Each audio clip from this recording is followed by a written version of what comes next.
Jangan menyiksa orang tua dengan kerinduan. Kapanpun orang tua menginginkanmu untuk pulang, pulanglah, tinggalkan pekerjaan, tinggalkan istri, tinggalkan anak, kembalilah. Rendahkan dirimu di hadapan orang tuamu, rendahkan. Engkau berpendidikan tinggi sampai ke luar negeri, ibumu hanya orang bodoh yang tinggal di desa. Namun Allah mengatakan, rendahkan dirimu di hadapan ibumu. Pangkat dan jabatanmu yang tinggi, lupakanlah itu di hadapan orang tua. Dia sering berdusta untuk kebahagiaan kita. Dia sakit, kita katakan ibu sakit. Dia mengatakan tidak, aku tidak sakit, padahal dia sakit.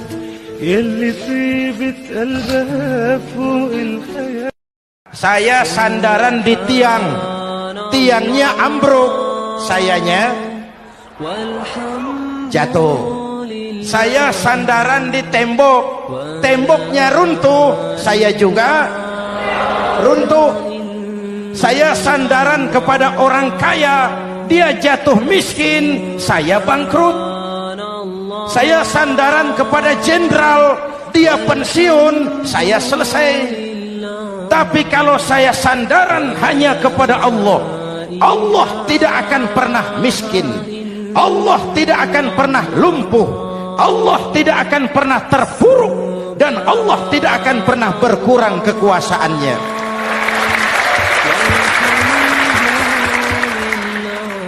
Maka umat Islam, sesulit apapun zaman yang kita hadapi, Allah juga tempat kita bersandar.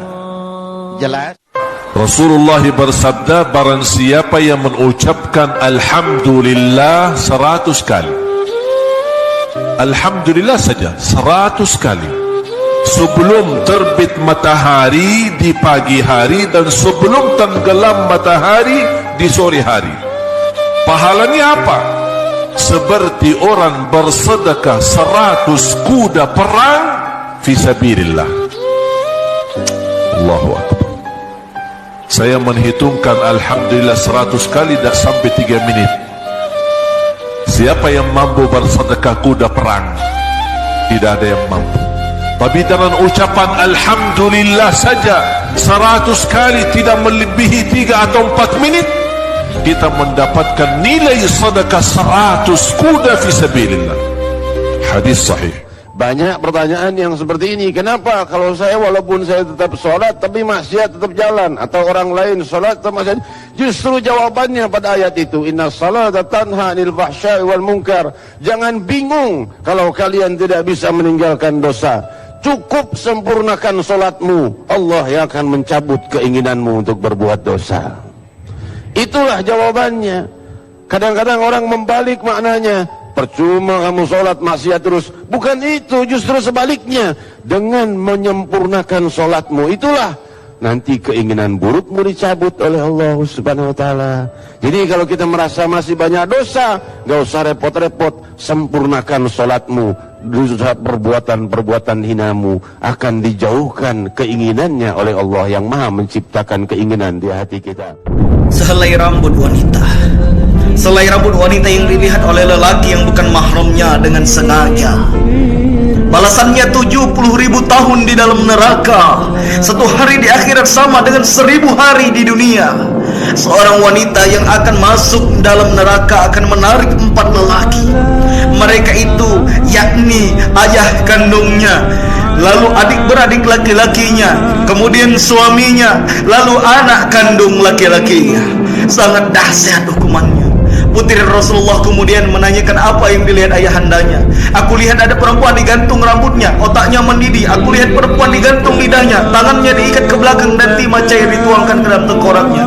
Fatimah Az-Zahra kemudian bertanya, mengapa disiksa terus-menerus seperti itu?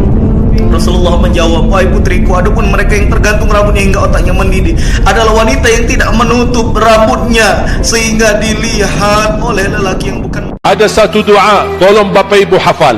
Itu doa dibacakan setiap keluar rumah. Bismillah, tawakkaltu ala Allah, la hawla wa la quwwata illa billah. Apa yang kita dapat dalam doa yang singkat ini?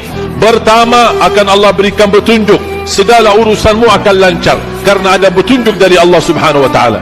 Akan diberikan oleh Allah perlindungan. Yang baca doa ini insyaallah selamat dari kecelakaan mobil, kecelakaan motor, apapun kecelakaannya, Allah akan lindungi dari segala kecelakaan dan keburukan. Dan yang ketiga, wakufita, akan diberikan kecukupan. Yang keluar rumah mencari nafkah dan rezeki, pulang ke rumahnya Allah sudah memberikan kecukupan rezeki. Terus yang keempat, syaitan tidak akan berani menggoda kita. Wa tanahha anhu syaitan, kata Rasulullah, syaitan akan tergeser, tidak akan mampu mendekati, apalagi mampu menggoda. Mohon maaf kalau ada orang habis sholat baru doa, udah telat mas, udah terlambat. Karena setahu kami tidak ada hadis yang sahih, apalagi diperintahkan dan dicontohkan oleh Nabi untuk berdoa setelah sholat. Tidak ada. Karena yang lebih ditekankan, dianjurkan oleh Nabi SAW untuk berdoa di dalam sholat. Sehingga di dalam sholat ada dua tempat yang sangat mustajab, yang jangan sampai terlewatkan untuk kita bisa fa'akthiru fihi du'a, lebih banyak, lebih dimanfaatkan untuk berdoa. Ada dua tempat. Yang pertama ketika sujud, yang kedua Masya Allah, tahu semua.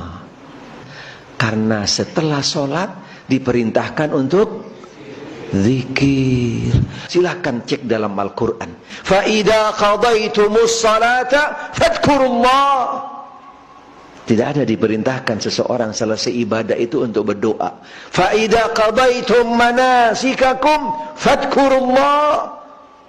Semua perintahnya di dalam Al-Quran, selesai sholat, selesai menjalankan ibadah, zikir kepada Allah. Selesai melaksanakan ibadah haji, fadhkurullah, zikir kepada Allah. Hadis yang berkaitan doa, yaitu di duburis salawat, itu pendapat yang lebih kuat adalah di penghujung sholat sebelum salam. Karena kalimat duburis salawat, yaitu di penghujung sholat, yang namanya penghujung ini masih ada kaitannya dengan badannya, bukan terpisah.